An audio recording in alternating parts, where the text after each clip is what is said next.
लंकेश, जैसा कि अभी तक आपने अपनी कथा में बताया कि देवराज इंद्र और ऋषि दधीचि दोनों पर ही शनिदेव की दृष्टि पड़ चुकी थी, तो अब आगे इसका क्या परिणाम होने वाला था लंकेश? कृपया बताइए।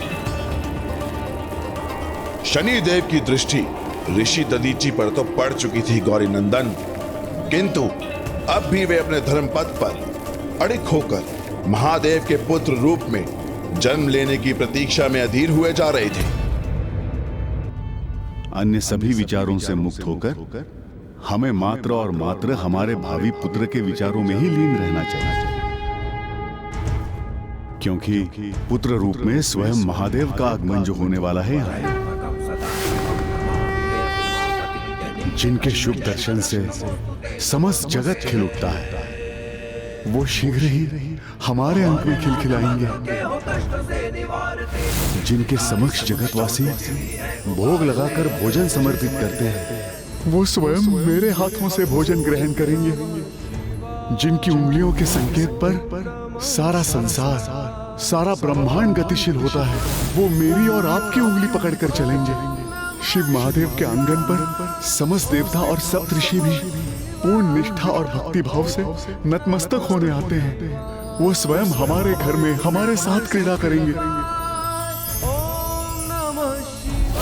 कहीं ऐसा ना हो स्वामी कि समस्त देवी देवता उनके दर्शन के लिए हमारे ही आंगन में एकत्र होने लगे। ऋषिवर दधीचि,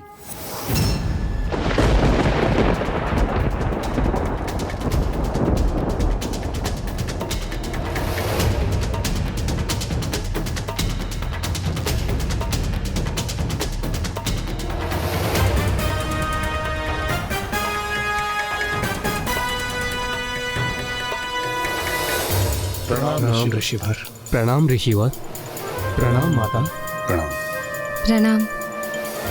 आप सब ऐसी निस्तेज अवस्था में? क्या आप सभी पर किसी महासंकट की छाया छाई हुई है?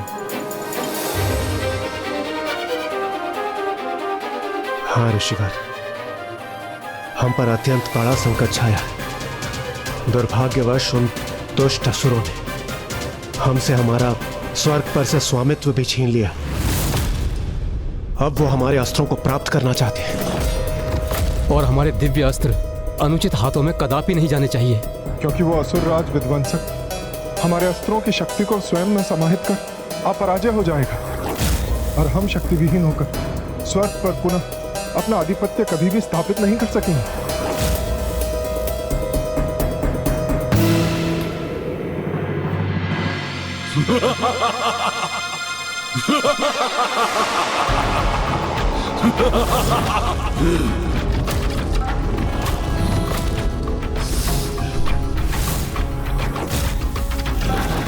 देवताओं, विध्वंसक के प्रकोप से कदापि सुरक्षित नहीं रह सकोगे तुम।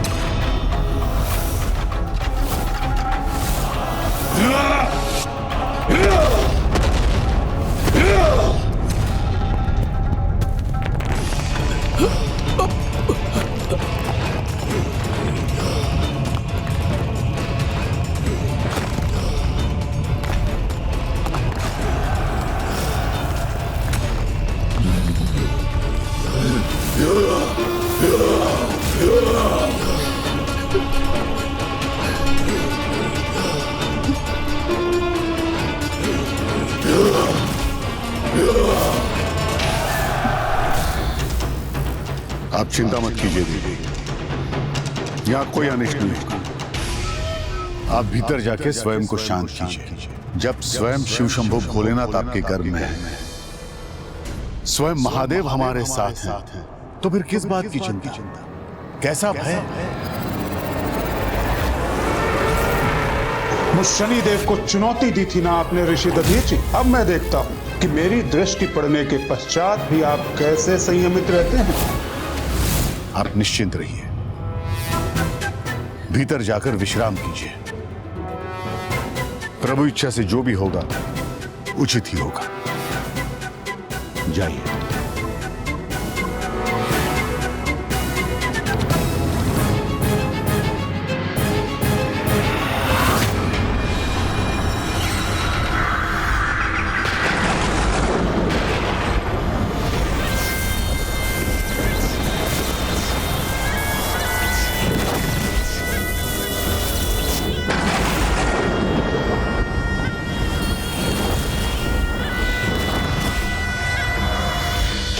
ऋषिवर को यह ज्ञात हो गया है कि उन पर शनि दशा का आरंभ हो चुका है।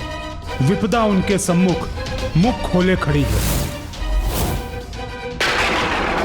फिर भी उनका अदम्य आत्मविश्वास, अपार धीरज निसंदेह अत्यंत सराहनीय है। अब देखना यह है ऋषिवर कि आप मेरी चुनौती का सामना करते समय अपने इस आत्मविश्वास को और धीरज को स्थिर रख पाते हैं अथवा नहीं।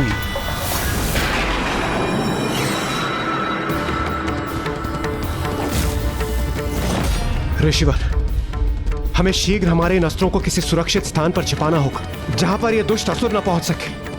हमारी सहायता कीजिए ऋषिवर, सहायता कीजिए हमारी। हाँ ऋषिवर, हम पर कृपा कीजिए।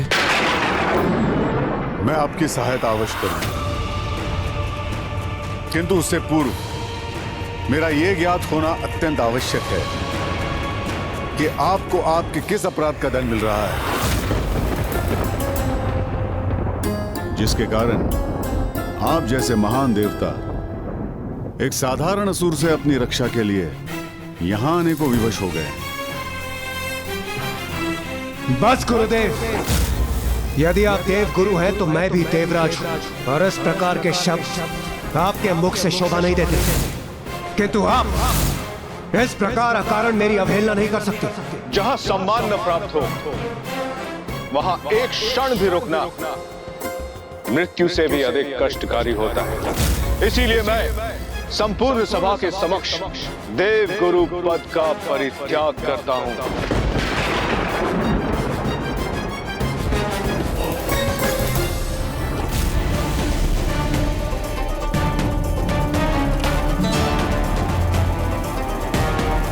ये भवंडर तो और भी उग्र होता जा रहा है।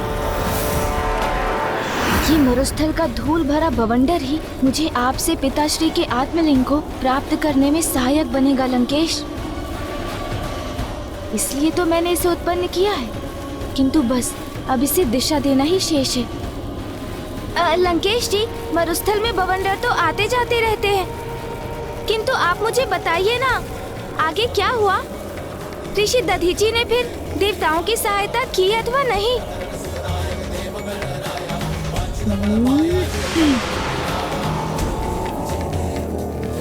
मुझे तो दृढ़ विश्वास है कि ऋषि दधीची को जब देवगुरु बृहस्पति के अपमान का ज्ञात हुआ होगा तो उन्होंने देवताओं की सहायता करने से अस्वीकार कर दिया होगा। नहीं, देवराज इंद्र अवश्य दोषी थे और उसका आभास ऋषि दधीची को हो चुका था, किंतु इस अवस्था में वो उनकी सहायता करने के लिए प्रस्तुत थे। ऋषिवर, कृपा कर बताएं किस अवस्था में आप हमारा अनुरोध स्वीकार करेंगे। मैं आपका प्रत्येक आदेश मानने के लिए तैयार हूं। यहां अपने अस्त्र छोड़ने के उपरांत आप सब देवगुरु को सादर लौटा कर लाएंगे। देवगुरु का स्थान कभी रिक्त नहीं रहना चाहिए, अन्यथा और विपदाएं अवश्य आएंगी। मैं वचन देता हूं ऋषिवर, कृपा कर हमें वो स्थान बताने की कृपा करें जहां हमारे ये अस्त्र सुरक्षित रह सके। आप सभी अपने अस्त्र मेरे समक्ष रख दीजिए। दिवस हो अथवा रात्रि, चेतन अवस्था में रहूं या अवचेतन अवस्था में, मैं निरंतर अपने शरीर का ध्यान रख उसे सर्वथा सुरक्षित रखता हूं। इसीलिए आपके अस्त्रों की सुरक्षा के लिए यही उचित होगा कि मैं उन्हें अपने शरीर में समाहित करूं।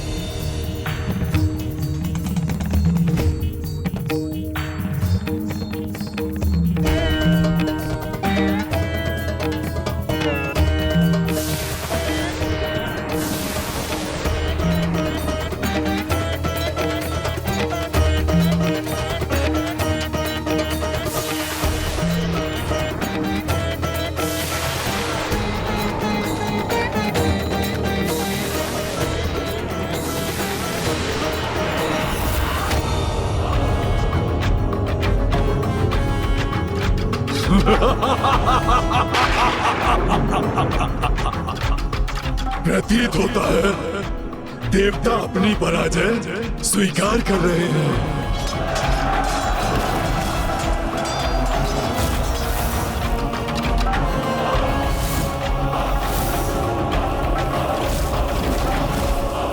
चक्रवाती भवंडर तनिक और प्रचंड हो जाए तो प्रभु के आत्मलिंग पर लंकेश की जकड़ अवश्य मंद पड़ जाएगी।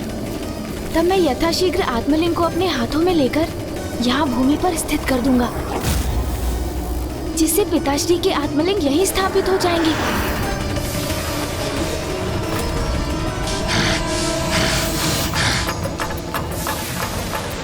इस भवंडर के तीव्र वायु प्रवाह से कदापि विचलित नहीं होऊंगा मैं, और ना ही महादेव के आत्मलिंग पर इसका तनिक भी प्रभाव होने दूंगा।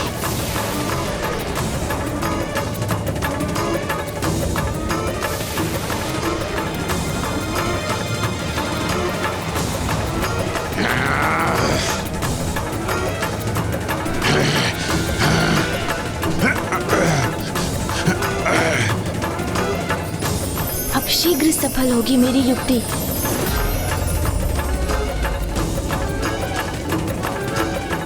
हे वायुदेव, इस बवंडर की उग्रता और तीव्रता बढ़ाने में मेरी सहायता कीजिए।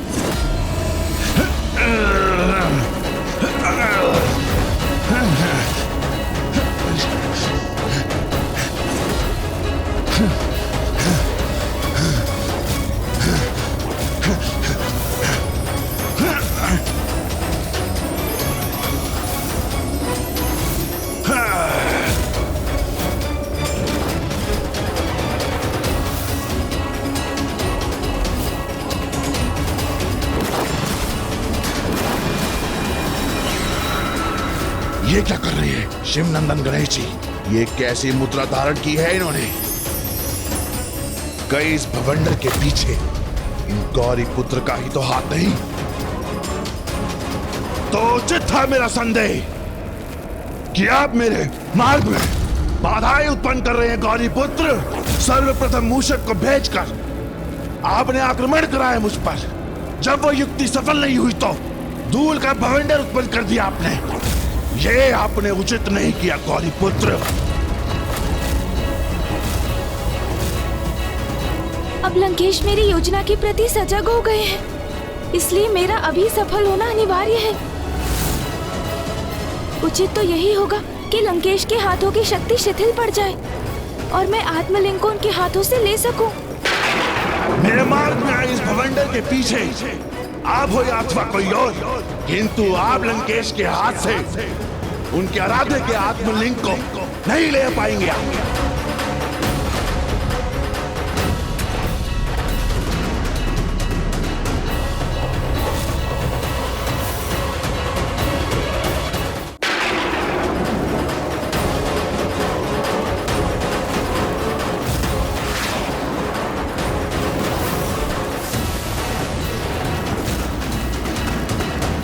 मुझे तो प्रतीत होता है लंकेश अब अधिक समय तक इस बवंडर के समक्ष स्थिर नहीं रह सकेंगे।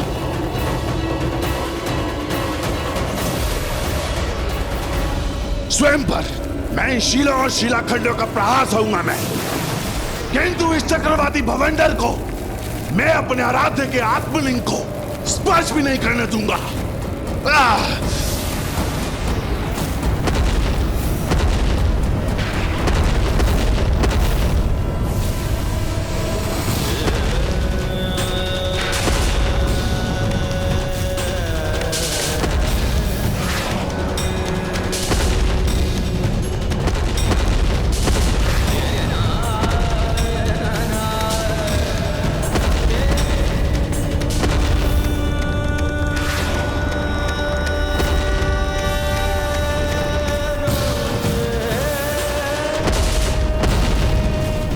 प्रभु के लिए हुई पीड़ा भी उनके वरदान के समान प्रतीत हो रही है मुझे।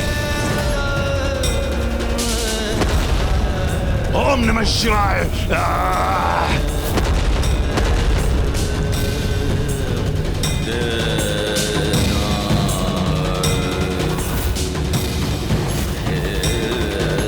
ओम नमः शिवाय।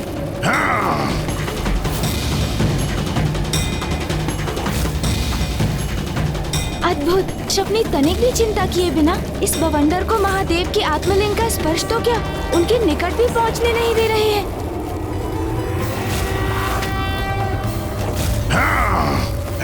ओम नमः शिवाय। ऐसे महान शिव भक्त यदि उचित आशय और निस्वार्थ भाव से भक्ति करते तो इन्हें आत्मलिंग को अपने साथ ले जाने से रोकने की कोई आवश्यकता ही नहीं होती, क्योंकि मुझे पूर्ण विश्वास है कि इनकी निष्ठा और श्रद्धा के भाव को देखकर पिताश्री भी अवश्य अत्यंत प्रभावित हो रहे होंगे। एक महाशिव भक्त को इतने कष्ट में देखना अत्यंत कठिन है मेरे लिए।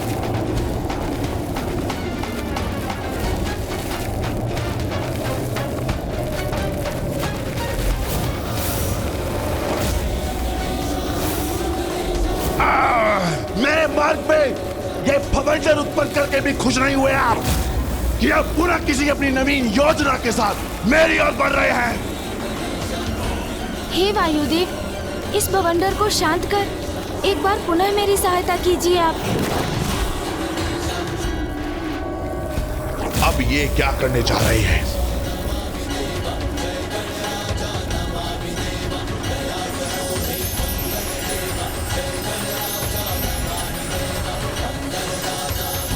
ये क्या? गौरीपुत्र गणेश तो भवंडर को विपरीत दिशा में मोड़कर उसके प्रभाव को कम करने में लगे हैं।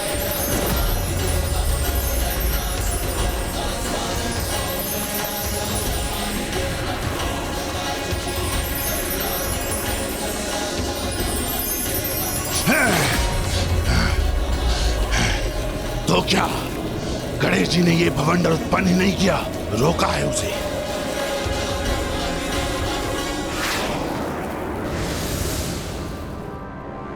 आप तो मेरी सहायता करने का प्रयास कर रहे थे पार्वती नंदन, और मैं अकारण ही आप पे संदेह कर रहा था। मेरे दोषपूर्ण व्यवहार के लिए मुझे क्षमा कर दीजिए पार्वती नंदन। यहां एक और आप जो प्रत्यक्ष मेरी सहायता करने के लिए आप उपस्थित रहे, किंतु दूसरी ओर कोई और भी अवश्य है जो अदृश्य रहकर मेरे मार्ग में बाधाएं उत्पन्न करने का प्रयास कर रहा है। क्यों गणेश जी, मेरा संदेह उचित है ना? कदाचित नहीं लंकेश। मरुभूमि में तो इस प्रकार के बवंडर आना स्वाभाविक ही है, किंतु आप उसकी चिंता क्यों करते हैं लंकेश जी? अभी आपने जिस प्रकार महादेव के आत्मलिंग की इतनी भक्ति और निष्ठा से सुरक्षा की, ये देखकर तो स्वयं महादेव भी अवश्य अति आनंदित होंगे। और एक भक्त के लिए प्रभु की प्रसन्नता से अधिक महत्वपूर्ण भला और क्या हो सकता है?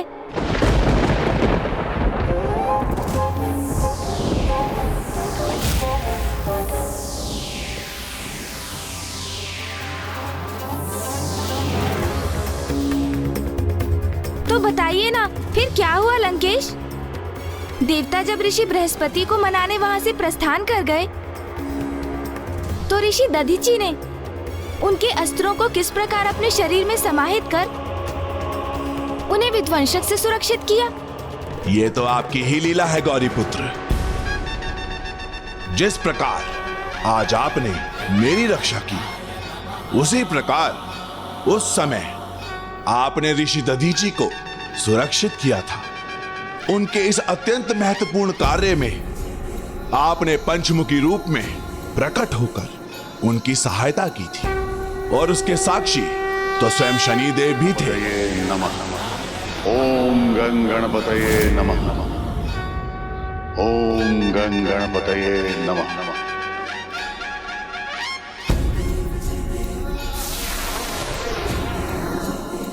हे देवताओं के दिव्य एवं शक्तिशाली अस्त्रों, मेरे शरीर के भीतर प्रवेश कर मेरी अस्थियों में समाकर मुझे कृतार्थ करने की कृपा कीजिए।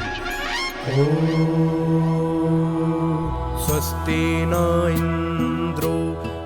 मैं इंद्रास्त्र हूँ ऋषिवर। क्या आप मुझे अपने शरीर में समाहित करने के लिए प्रस्तुत हैं? स्वस्ति नस्ताक्षो स्वस्ति नो बृहस्पति दधातु।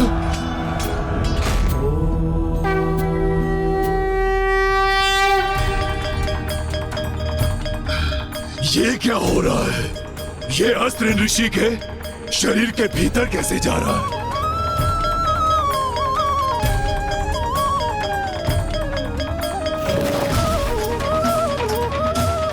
अद्भुत।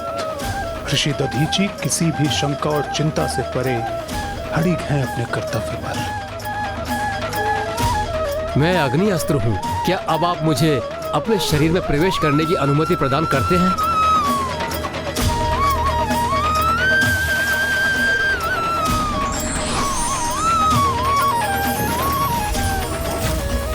ये ऋषि तो एक एक कर इन देवताओं के दिव्य अस्त्र को अपने अंदर समाहित कर रहा है, किंतु ये अस्त्र तो मेरे लिए आवश्यक है। ये मैं कदापि नहीं होने दूंगा।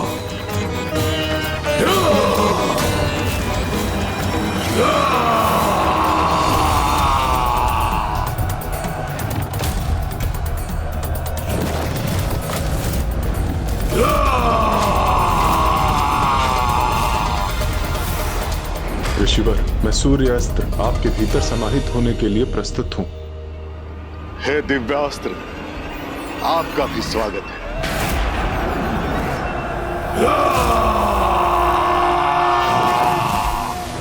ओम आदित्याय विद्महे सहस्रकिरण्य धीमहि तन्नो सूर्य प्रचोदयात्।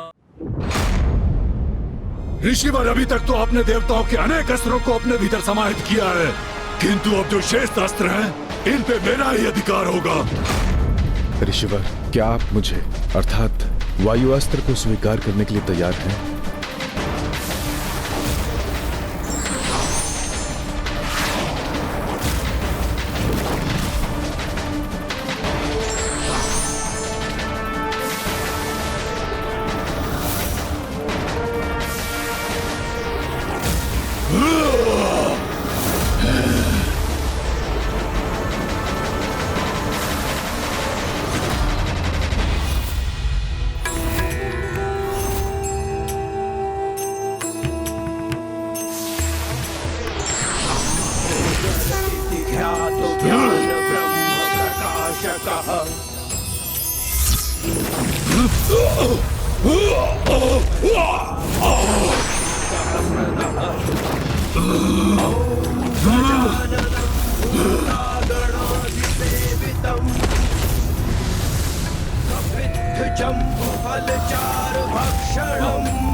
कैसी अद्भुत और अपार महिमा है श्री महागणाधिपति जी की, जो संकट काल में अपने भक्त द्वारा पुकारे बिना ही उनके विघ्नहर्ता और अधर्मियों के लिए विघ्नकर्ता बनकर उपस्थित हो गए हैं।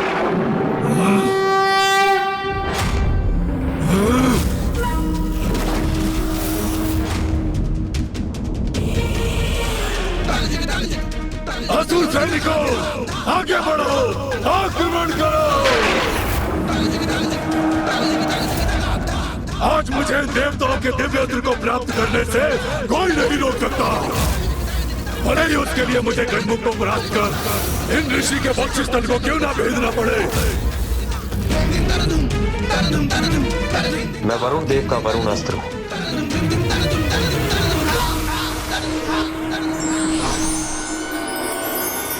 मैं कुबेर जी का अस्त्र हूँ।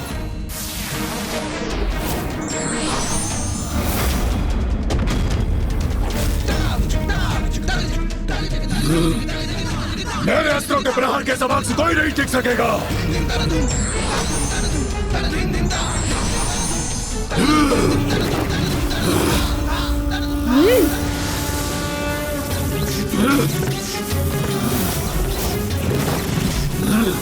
अस्त्रों से मुझ पर लक्ष्य साधने का कोई लाभ नहीं होगा गजमुख, क्योंकि मैं आपके अस्त्रों को जड़कर उनकी शक्ति को अपने अस्त्रों में समाहित कर लूंगा।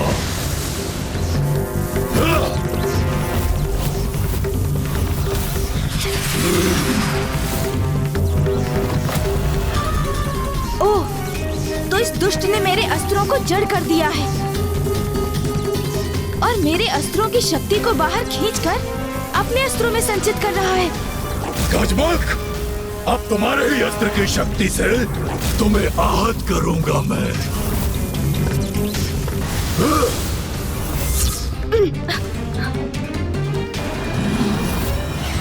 देखा मेरे अस्त्र का प्रभाव? प्रतीत होता है शत्रु की ऊर्जा को सोखने का सामर्थ्य ही इस असुर को बल प्रदान करता है।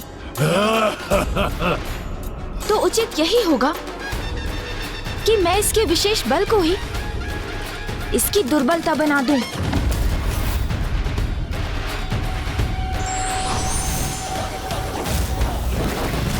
अब मेरी गदा के भार और मेरी अंकुश की ज्वाला को प्राप्त करने का परिणाम भुगतना ही होगा इस दुष्ट को।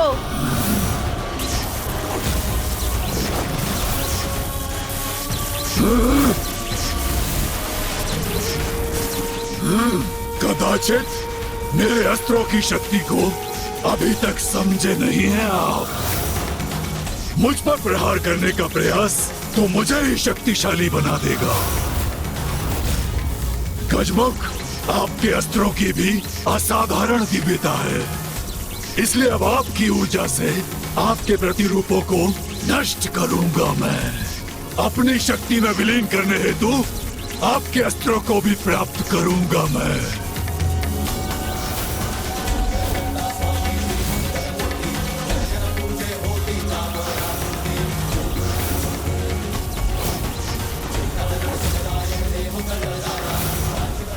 अपने अस्त्रों को धारण करना सहन नहीं हो रहा मुझे। ये तो भीषण ताप उत्पन्न कर रहा है। मेरा अस्त्र इस गजमुख के अस्त्र के समक्ष तो एक क्षण भी नहीं ठहर सकता।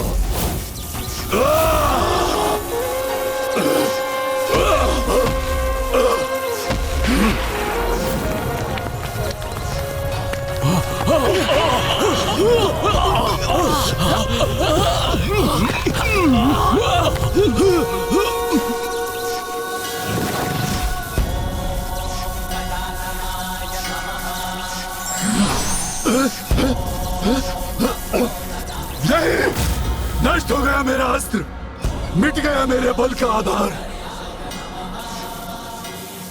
मुझे अस्त्रहीन पाकर ये गजमुख मुझे बंदी बनाना चाहता है। मुझे शीघ्र यहाँ से पलायन कर अपनी रक्षा करनी होगी। यहाँ से पलायन नहीं कर पाओगे दुष्ट।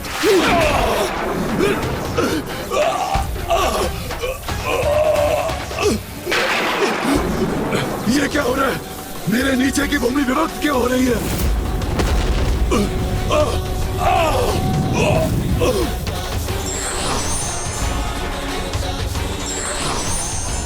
आप यहाँ रुके, हम भी शेष नहीं रहेंगे। हम यहाँ से की रक्षा करो। भागो, भागो।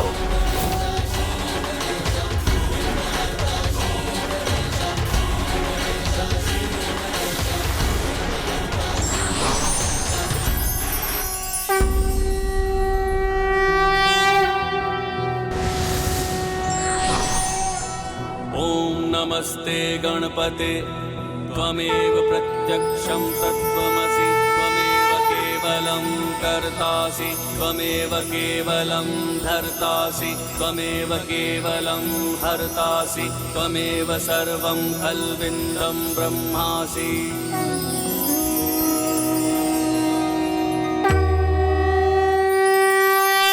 असुर विध्वंसक का अध्याय तो समाप्त हो गया लंकेश, किंतु फिर शनिदेव ने क्या किया? उनकी दृष्टि तो देवराज इंद्र और ऋषि दधीचि पर पूर्व में ही पड़ चुकी थी ना? जब शनिदेव की दृष्टि पड़ती है तो उसके परिणाम भी बहुत घातक होते हैं, और अब ऐसा ही कुछ होने वाला था देवराज इंद्र और ऋषि दधीचि के साथ भी।